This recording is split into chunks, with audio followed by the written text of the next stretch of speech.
For today's vlog ay magluluto tayo ng pan na merong asukal, na merong margarine. Dahil nga marami kaming naiwan dito na pan, ininit lang namin to kasi nga nilagay namin sa rep para hindi mapanis. And ginanyan lang namin guys para ngayong paniud to. Madami nga yung nagawa ko guys and malinis yung aking kamay. At pagkatapos guys, ilalagay na natin yan sa mainit na kawali na merong butter. O diba, napakasarap na tingnan. Okay. Crispy kaayo guys.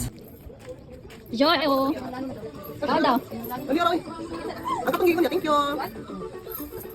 Dai dai. Lelen. Diba lang daw, please guys. Yummy. Okay. Dami nga mo. Lami.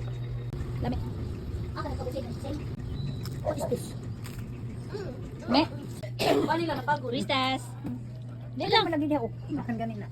So kita magaluto. No, di. Wala kay taste na. Bala ka na. Sige, pag. Sarap.